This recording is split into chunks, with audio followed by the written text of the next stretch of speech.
మూడవ పాఠంలోనే మరొక భాగం, మరొక అంశం ఏంటంటే ప్రభు అయిన యేసు యొక్క పుట్టిక జీవిత ప్రారంభం. ప్రభు అయిన యేసు పుట్టిక జీవిత ప్రారంభం 24వ పేజీ. యేసు ప్రభు వారు పుట్టుక గురించిన విషయాలు మనకి మత్తయి సువార్త, లూకా సువార్తలో మనకి కనబడుతుంటాయి. ఆయన పుట్టిక ప్రారంభం నుంచి రాసిన ఆయన ఎవరంటే లూకా గారు రాశారు. తర్వాత మరియా యోసేపుల దగ్గర నుంచి రాసిన ఆయన ఎవరంటే మత్తయి గారు రాసుకొచ్చారు. ఇద్దరు కూడా చక్కని రీతిగా పుట్టిక గురించిన వివరాలు మనకి ఎక్కువగా రాసుకొచ్చినట్లుగా మనకు కనబడుతుంది. అందులో ఈ పాఠంలో మనకి స్టార్టింగ్ నుంచి కూడా ఈ సువార్తలు అన్నిటిలోంచి, 2 సువార్తల్లోంచి సీరియల్గా మత్తయిలోంచి మార్కులోంచి కొన్ని ముందు కొన్ని వెనకాల ఉంటుంటాయి.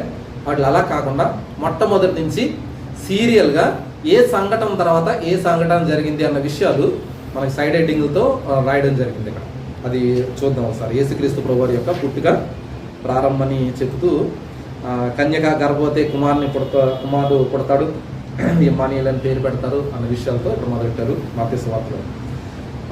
కన్యకి పుట్టడం, చూడండి, కన్యకి పుట్టడం అన్న దగ్గర ఆమె గర్భం ధరించి పరిశుద్ధాత్మ వలన పుట్టడం, దేవదూత ఈయన పుట్టడం, యేసుక్రీస్తు ప్రభువారు పుట్టడం భూమి మీద మనుషుల ప్రేరేపణతో కాదు, లేదా మనుషులను బట్టి కాదు, లేకపోతే ఇక్కడున్న వ్యక్తులను బట్టి కాదు, లేదా స్త్రీ పురుషులను బట్టి కాదు, ప్రత్యేకించి ఆ వివాహం చేసుకున్నారు కదా ఈ భార్య భర్తలకు పుట్టాడు అన్న విషయాలు కాదు. ఇవన్నీ చక్కగా చెప్పాలంటే ఇవన్నీ కూడా మనం చూసుకుంటే కనుక దేవుడే తెలియపరుస్తున్నాడు ఏంటంటే పరిశుద్ధాత్మ వల్ల ఈమె గర్భం ధరించింది, కన్యక గర్భం ధరించింది. ఇది ఎందుకు కన్యక గర్భం ధరించడం అనేది మనం చూస్తే యేసుక్రీస్తు ప్రభువారు ఈ లోకానికి రావడానికి మూల కారణం ఇందాక చూసుకున్నాం విషయాలు. అందులో ఒక ముఖ్య అంశం ఏంటంటే మన పాపాలని మన ప్రాయశ్చిత్తంగా తీయడానికి, ప్రాయశ్చిత్తం చెల్లించడానికి. మనకి పాపాలు ప్రాయశ్చిత్తం చెల్లించాలి అంటే పాపం లేని వ్యక్తే మనకి ప్రాయశ్చిత్తం చెల్లించగలడు. పాపంలో ఉన్న వ్యక్తి, ఇప్పుడు నేను పాపం చేశాను, నా గురించి మీరు ఏమన్నా ప్రాయశ్చిత్తం చెల్లిందారంటే చెల్లదు. ఎందుకంటే నేను పాపినే, మీరు పాపే. లేదా మీ గురించి నేనేమో చెల్లిందారంటే నేను పాపే మీరు పాప అన్నప్పుడు ఇద్దరిది చెల్లదు. కనుక పాపం చేసిన వాళ్ళు పాపాలకు ప్రాయశ్చిత్తం చెల్లించాలి అంటే పాత నిబంధనలో ఒక పద్ధతి పెట్టాడు దేవుడు. నిర్దోషమైన నిష్కల్మషమైన గొర్రె పిల్ల వధించబడాలి. అదేం చేయాలంటే నా బదులు దాన్ని ఖండించి దాన్ని బలి అర్పించి దేవుడికి అర్పించడం బలియాగంగా.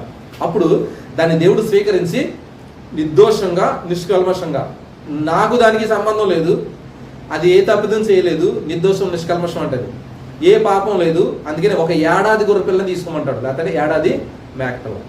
అలాంటి తీసుకుని దాని తల మీద నా చేయి పెట్టి నేను చేసిన తప్పిదాలన్నీ దాని మీద నేను చెప్పేసి, ఇదిగో నేను పలానా తప్పులు చేశాను, నా బదులు నేను దీన్ని చంపేస్తున్నాను, దీనికి బలి అర్పించేస్తానని చెప్పేసి దాన్ని బలి అర్పించడం.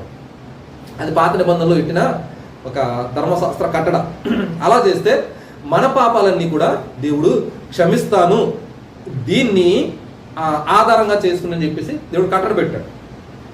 దీన్ని కొనసాగిస్తూ యేసుక్రీస్తు ప్రభువారి దగ్గరికి వచ్చినప్పుడు నిర్దోషమైంది నిష్కల్మషమైందే ఎలా అర్పించబడాలో, అంటే మనం చేసిన పాపాలకి, మనం చేసిన తప్పుదాలకి ఇంకో పాపం ఉన్న వ్యక్తి కుదరదు, కానీ నిర్దోషమైంది కావాలి. అది యేసుక్రీస్తు ప్రభువారు వచ్చే వరకు మాత్రమే పాత నిబంధనలో బళ్ళు. హెబ్రీ పత్రికలో పౌలు గారు అంటారు, గొర్రెల యొక్క మేకల యొక్క బళ్ళు అర్పించినంత మాత్రం పాపాలు పోవు, అది యేసు ప్రభువారు వచ్చే వరకు మాత్రమే ఒక నీడలా కనబడద్దు అంతే అంటాడు. దానికి సూచనగా చెప్తున్నాడు. ఇప్పుడు యేసు ప్రభువారు వచ్చారు, యేసు ప్రభువారు వచ్చిన తర్వాత ఆయన నిర్దోషిగా నిష్కల్మషంగా ఏ పాపం లేని వ్యక్తిగా ఈ లోకంలో పుట్టడం దగ్గర నుంచి ఆయన జీవించిన 33 సంవత్సరాలు మన జీవితం చూస్తే ఎక్కడ ఏ పాపం డాగు మచ్చ లేనివాడుగా పుట్టాడు, జీవించాడు అన్నమాట. అలా పుట్టడంలో ఒకటి కన్యకి పుట్టడం, స్త్రీ పురుషుల కలయిక వల్ల కాదు.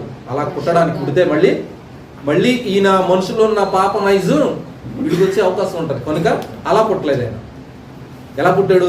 ఆయన స్త్రీ గర్భాన్ని ఎంచుకుని ఆ గర్భంలో దేవుడు శరీరాన్ని దాల్చుకుని ఈ లోకానికి వచ్చినట్లుగా మనం చూస్తా ఉన్నాం. అందుకనే మొట్టమొదటిలో కన్యకి దేవుడు పుట్టడం, దాని గురించిన రాసిన విషయాల్లో ఆమె గర్భము ధరించి పరిశుద్ధాత్మ వలన కన్నది ఆమె కుమారుని కన్ను. ఆయన ఏం చేస్తాడంటే కుమారుని కన్నా ఆయన ఏం చేస్తాడు? ఆయన తన ప్రజలను వారి పాపం నుంచి ఆయనే రక్షిస్తాడు. కాబట్టి ఆయనకి యేసు అని పేరు. యేసు ఆయన ఆ పేరుకి అర్థం ఏంటంటే రక్షించేవాడు, రక్షిస్తాడు. ఎవరు రక్షిస్తాడు? తన ప్రజలని. ఎవరు తన ప్రజలు అంటే ఎవరైతే తనను అంగీకరిస్తారో వాళ్ళందరూ ఆయన ప్రజలు. ఆయన దగ్గరికి వచ్చిన వాళ్ళందరూ ఆయన ప్రజలు. వాళ్ళందరినీ కూడా ఆయన రక్షిస్తాను అని చెప్పడం. తర్వాత ఆయన పుట్టుక మనం చూస్తే చాలా దీన స్థితిలో ఆయన పుట్టుక. పశువుల తొట్లు పడుకోబెట్టడం, వాళ్ళు తీసుకున్నది పాక, లేకపోతే పశువుల పాక వాళ్ళు తీసుకోవడం, సత్రం లాంటి సత్రాల్లో కూడా చోటు లేకపోతే వాళ్ళు తీసుకోవడం, ఆ పుట్టిన ఆయనేమో తీసుకొచ్చేమో పశువుల తొట్లో పడుకోబెట్టడం. ఇవన్నీ చూస్తే నిజానికి దేవాది దేవుడు, ఆకాశాన్ని మహాకాశాన్ని పట్టజాలని గొప్ప దేవుడు, ఆయన ఉన్నతమైన స్థితిలోను, ఆయనకి అసలు సాటి అయినవారు ఎవరు లేని స్థితిలో ఉన్న ఆయన ఈ స్థితిలోనికి రావడం చాలా ఆశ్చర్యం. మన కన్నులకు ఆశ్చర్యం అంటాడు. ఇది ఎంత గొప్ప స్థితి అనమాట. దీన స్థితిలోకి వచ్చేసాడు ఆయన. దీన స్థితిలోకి వచ్చి ఆయన రావడం కారణం ఏంటంటే అంత దీన స్థితిలోకి, అంత దీన స్థితిలో ఉన్నవారు సైతము ఈయన అంగీకరించాలి. ఆయన అంగీకరించవచ్చు, నా దేవుడు అని చెప్పేసి. గొప్ప గొప్ప వాళ్ళు ఇంట్లో పుట్టి రాజుల ఇంట్లో పుట్టాడు అనుకోండి, కొంతమంది రానివ్వకపోవచ్చేమో. మనం ఇప్పుడు కూడా చూడండి, మా దేవుడు గొప్పోళ్ళ దేవుడు, మా దేవుడేమో నిమ్మల వర్గాలకు చెందినోడు దేవుడు కాదు, వాడు గొప్పోళ్ళ దేవుడు అని పరలా పేర్లు పెట్టుకుని వీళ్ళు మాకు సంబంధించిన దేవుడే అంటుంటారు. కిందోళ్ళ దగ్గర రానివ్వరు. మన భారతదేశంలో కూడా చాలా వర్గాల్లో దేవుళ్ళు గొప్ప కొన్ని పేర్లు చెప్పి ఆ పేర్లు మాకు సంబంధించిన దేవుడు, ఈ దేవుడి దగ్గరికి మిగతా తక్కువ జాతోళ్ళు, తక్కువ కులాళ్ళు, తక్కువ వర్గాలు ఎవరు రావడానికి వీల్లేదని వారు. ఈయన అలాంటి ఆయన కాదు.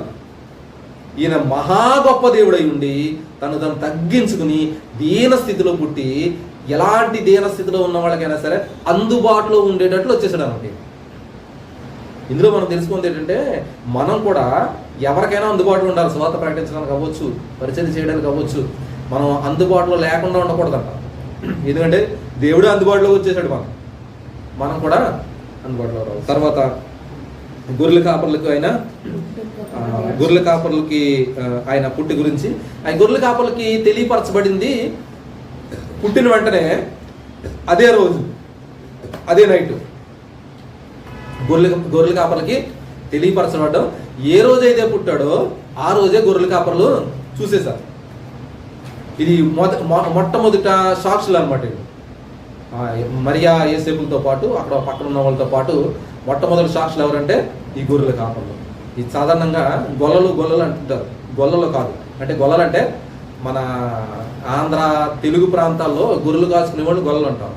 కానీ వాళ్ళు గొల్లలు కాదు, వాళ్ళు గొల్లల పేరు కాదండి, గొర్రెల కాపర్లు. అందుకని గొర్రెల కాపర్లు అనే రాశారు. గొర్రెల కాపర్లు ప్రత్యేకమైన లక్షణం ఏంటంటే వీళ్ళు ఈ యూదుల్లోనే ఒక శాఖ. వీళ్ళు గొర్రెలు కాచుకున్నారు, అంటే తక్కువ స్థితిలోనే ఉండేవారు, అంటే ఆహారానికి పద్ధతి అన్నింటికి తక్కువ స్థాయిలో ఉన్నప్పటికీ, కాకపోతే వీళ్ళు గొర్రెలు కాయడంలో, పెంపకంలో ప్రత్యేకమైన స్థాయి వీళ్ళు గొర్రెల కాపర్లకి. ఎందుకంటే అబ్రహాము, లేకపోతే ఇస్సాకు, యాకోబులు, తర్వాత పితరులు చూసుకున్నా ఉంటే వీళ్ళందరూ కూడా గొర్రెల కాపర్లే. వీళ్ళు కూడా ప్రత్యేకమైన స్థాయిలో కన్నా ఆ గొర్రెల కాపర్లకి దేవుడు కనిపించడం. తర్వాత జ్ఞానులకి కనిపించే సిచ్యువేషన్ కూడా, అంటే గొర్రెల కాపర్లదేమో లోకాసు వార్తలు మనకు కనబడుతుంటది. లోకాసు వార్త 2:12 తర్వాత మత్తయి సువార్త రాసినప్పుడేమో ఈయన రాజుగా ఈయన పరిచయం చేస్తున్నాడు. కాబట్టి ఈయన రాజుగారి దగ్గరికి అడిగిన వ్యక్తులు జ్ఞానులు కూడా దూర ప్రాంతాల నుంచి, దూర దేశాల నుంచి వచ్చారు. వీళ్ళందరూ కూడా చాలా దూర ప్రాంతాలు, యెరూషలేముకి తూర్పు దేశాల నుంచి వచ్చారండి. వీళ్ళందరూ కూడా రకరకాల దేశాల నుంచి వచ్చిన వాళ్ళందరూ ఒక చోట కూడి వాళ్ళు వచ్చినట్లుగా మనం చూస్తాం. ఎంతమంది వచ్చారో మనకు తెలియదు, కానీ వాళ్ళు తెచ్చిన బహుమతులను బట్టి, 3 రకాల బహుమతులను బట్టి మనం సింపుల్గా 3 అనేస్తారో, కాకపోతే 3 అనడానికి మనకి ఆధారాలు ఏమీ లేవు. ఎంతమంది రావచ్చు, లేకపోతే వాళ్ళు 3 అవ్వచ్చు, లేకపోతే 4 అవ్వచ్చు, 10 మంది అవ్వచ్చు. వాళ్ళు తెచ్చిన బహుమతులు ఒక్కొక్కరు ఒక 2-3 కలిసి బంగారం తేవచ్చు, 2-3 కలిసి బోళం తేవచ్చు, మిగతాది సామ్రాట్ తేవచ్చు, ఏదైనా చేయొచ్చు. కాకపోతే వాళ్ళు తెచ్చిన బహుమతులు అది కూడా చాలా ప్రశస్తమైన రాజుగారికి ఎలాంటి బహుమతులు ఇస్తారో అలాంటి బహుమతులు వంటిది తెచ్చినాయి. బంగారము, సాంబ్రాణి, ఈ బోళం అనేవి చాలా ఖరీదైనవి.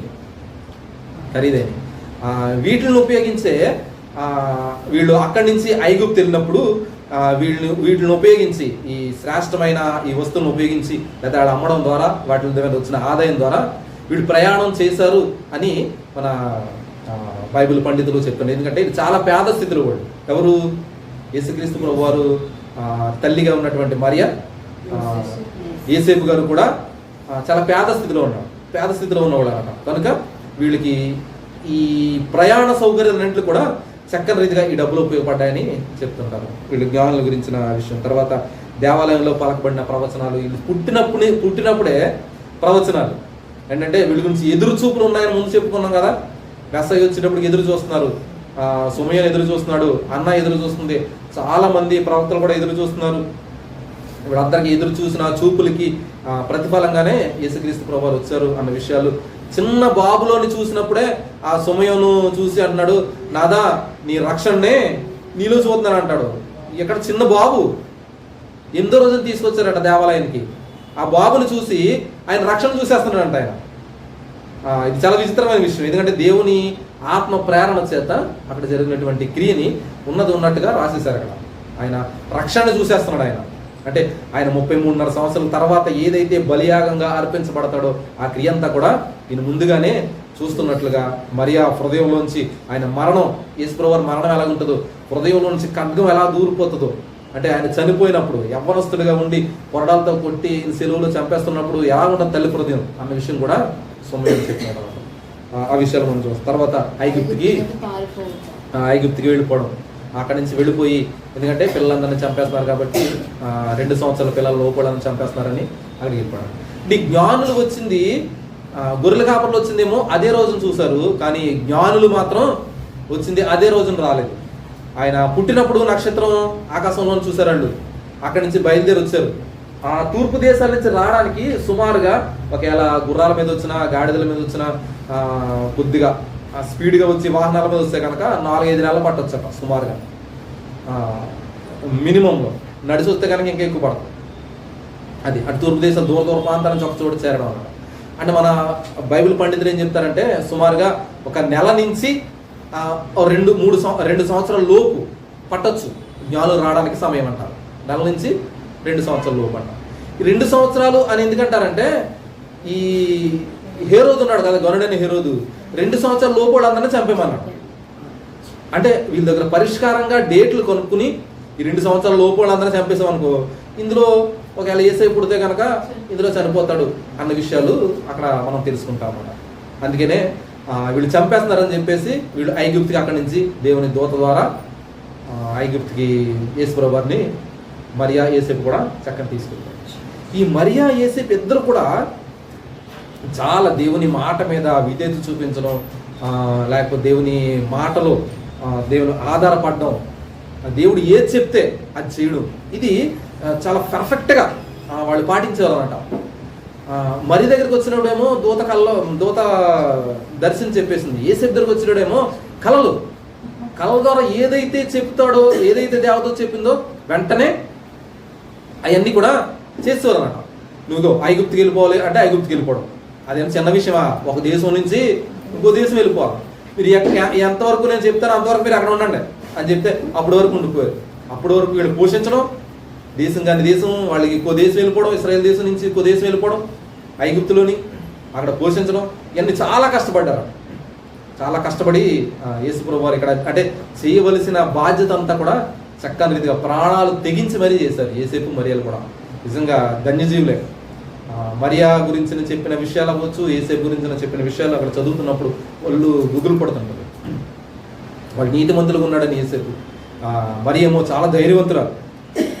ధైర్యంగా తన యేసుప్రభు వారిని పుట్టడంలో, తన పెంచడంలో, వాళ్ళు పోషించడంలో చాలా ధైర్యంగా చేసిన క్రియలు మనం చూస్తుంటాం. ఈ విషయాలన్నీ కూడా మనం క్లుప్తంగా మనం చూస్తాం. ఈ దాని తర్వాత తిరిగి వచ్చిన తర్వాత యోదయ దేశానికి వద్దనుకున్నారు కానీ, ఇశ్రాయేల్ దేశంలో యోదయకు వద్దనుకున్నారు కానీ ఆయన అక్కడ కాకుండా నజరేతు అనే ప్రాంతానికి వచ్చి. ఎందుకు నజరేతుకి వచ్చారు అంటే మరియా యేసేపు ఊరు నజరేతు.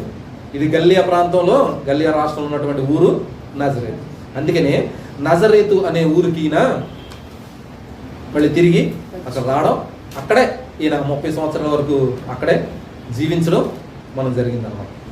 తర్వాత దేవాలయంలో బాలుడుగా, ఈ విషయాన్ని మనకి లూకా సువార్తలో మనకి తెలియపరుస్తుంటాడు. 12వ సంవత్సరంలో ఏం జరిగిందన్న విషయాలు లూకా సువార్త 2వ అధ్యాయం 41వ వచనం నుంచి ఉన్న కొన్ని వచనాలు చూస్తే కనుక 52 వరకు 12వ సంవత్సరంలో అక్కడ రావడం, అక్కడ నా పరిచయులతోనూ లేకపోతే అధికారులతోనూ అక్కడ బోధకుల మధ్యలో కూర్చుని ఈయన ప్రశ్నలు అడగడం, వారి దగ్గర నుంచి చెప్పిన విషయాలు ఈయన వినడం, మళ్ళీ ప్రశ్నలు తిరిగి అడగడం, ఇవన్నీ మనం చూస్తుంటాము. తర్వాత నజరేతులో ఆయన గడిపిన సంవత్సరాలన్నీ కూడా మనం చూస్తే సుమారుగా 26 సంవత్సరాలు ఆయన అక్కడ జీవించినట్లుగా మనం చూస్తుంటాం.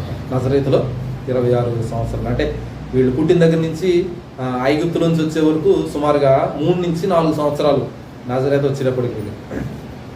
తర్వాత నజరేతులో పెరిగింది, అక్కడి నుంచి 30వ సంవత్సరం వచ్చే వరకు కూడా నజరేతులోనే జీవించాడు. అంటే ఇందులో మనకి ఈ విషయం ఎందుకంటే చాలామంది అంటుంటారు ఈయన ఏంటది మనకు జమ్మూ కాశ్మీర్ వచ్చాడు, అక్కడ హిమాలయాల దగ్గర వచ్చి కొంతకాలం ఉన్నాడు, లేకపోతే బుద్ధుని శాసనాలకు విన్నాడు ఆయన, లేకపోతే టిబెట్ వచ్చాడని కొంతమంది చాలా చరిత్రలు చాలా చెప్తుంటారు చాలామంది కొంతమంది.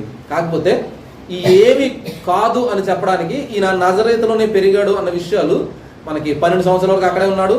తర్వాత విషయాల్లో కూడా మనం చూస్తే మనకి మార్క్స్ వార్తలో కూడా, మత్తయి వార్తలో కూడా మనకు కనబడుతుంటది.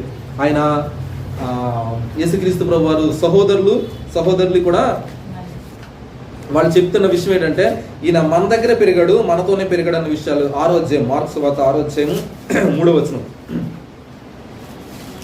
వచనంలో ఇక్కడ ఉన్న మాట ఏంటంటే ఇతడు యాకోబు,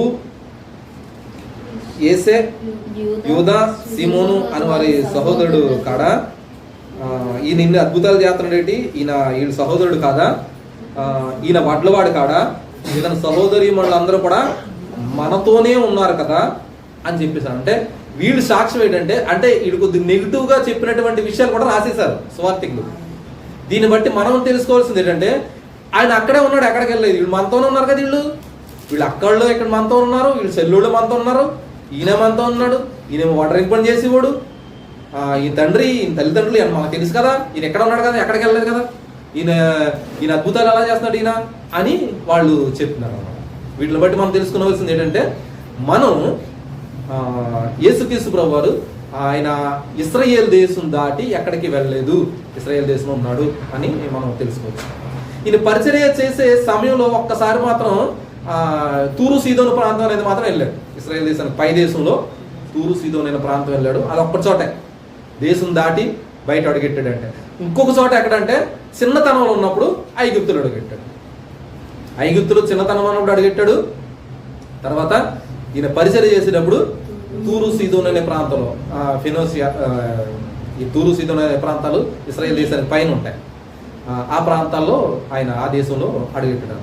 అంతకు మించి ఈయన వేరే చోట ఎక్కడికి వెళ్ళలేదు అన్న విషయాలు మనం తెలుసుకుంటాం. ఇది దీని గురించిన విషయాలు. ఈయన నజరేతులోనే పెరగడం, ఆయన సాధారణ జీవితం జీవించడం, 12 సంవత్సరాల దగ్గర నుంచి 30 సంవత్సరాల వరకు తల్లిదండ్రులు చెప్పినట్లుగా అక్కడే జీవించడం. యేసుక్రీస్తు వారు 18 సంవత్సరాలు వచ్చేటప్పటికి యేసేపు చనిపోయాడు. ఈయన గార్డినర్గా ఉన్న ఆయన యేసేపు చనిపోయాడు. తండ్రిగా ఉన్న ఆయన, తండ్రిగా ఉన్న ఆయన, వాళ్ళు అలాగే చెప్తుంటారు సువార్తికులు. ఈయన గార్డెన్ అనమాట, యేసుక్రీస్తు వారికి గార్డెన్. తల్లి మాత్రం మరియా. ఈయన 18 సంవత్సరం కూడా చనిపోతే, ఈయన యూదుల్లో సాధారణంగా ఏంటంటే తల్లిదండ్రులు ఏదైతే వృత్తి చేస్తున్నారో ఆ వృత్తి ఖచ్చితంగా నేర్పించేవారట. ఎందుకంటే వీళ్ళు ఎదిగిన తర్వాత ఏదో పని చేయాలి, వీళ్ళు ఖచ్చితంగా మాత్రం ఏ అడుక్కుని తినే వాళ్ళకి మాత్రం ఉంచకూడదు, వీళ్ళు ఖచ్చితంగా ఏదో పని చేయాలి. ఆ పని చేయడానికి వీళ్ళు చేస్తున్న విద్యలతో పాటు ఏదో పని నేర్పించేవారు అన్నమాట. వాళ్ళు సొంత వృత్తి ఏదో ఉందో ఆ వృత్తి నేర్పించేవారు, లేదంటే వీళ్ళు ఇష్టమైంది ఏదైతే అది నేర్పించేవారు. ఏది కుదరని పక్షంలో వీళ్ళు వృత్తి నేర్పించేవారు. మరి యేసేపు వడ్రంగి పని చేసేవాడు గనక యేసుక్రీస్తు ప్రభువారు కూడా మొట్టమొదటి కొడుకు వీళ్ళకి, చెప్పాలంటే వాళ్ళకి మరియకి మొట్టమొదటి పుట్టిన సంతానం. వీళ్ళు చెల్లుళ్ళు తమ్ముళ్ళని అందరినీ పెంచవలసిన బాధ్యత ఈ మీదే పడిపోయింది. 18వ సంవత్సరం వచ్చేటికి మరి వీళ్ళకి చిన్నవాళ్ళు ఎంతమంది ఉంటారు? వాళ్ళకి 15 సంవత్సరాలు 14 సంవత్సరాలు అలాగా ఉంటారు, 15 సంవత్సరాలు 16 సంవత్సరాలు అలాగా. ఈయన 2-3 సంవత్సరాల తర్వాతే పుట్టిన వాళ్ళు ఉంటారు వాళ్ళందరూ.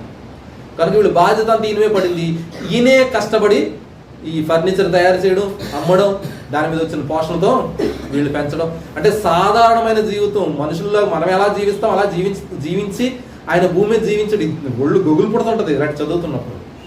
ఆయన మనలాగా జీవించడం, మనలా పని చేయడం. మనం తెలుసుకోవాల్సింది ఇందులో ఈ విషయాలు తెలుసుకున్నప్పుడు మనం కూడా కష్టపడాలి, మనం కూడా కుటుంబాలను పోషించాలి. మనం ఎవరికి దేవుడు ఏ పని ఇచ్చాడో ఆ పనిని చక్కని రీతిగా చేస్తూ దేవుని పనిలో కూడా మనం చేయాలనే విషయాలు దీని గురించిన విషయాలు మనం నేర్చుకోవచ్చు. ఆయన విధేయత చూపిస్తూ తల్లిదండ్రుల దగ్గర పెరిగిన విధానం, ఆయన పరిచర్య చేసేంతవరకు కూడా చక్కని రీతిగా తల్లిదండ్రులు. ఇది ఆయన పుట్టిన దగ్గర నుంచి పరిచర్య వరకు ఉన్న విషయాలు.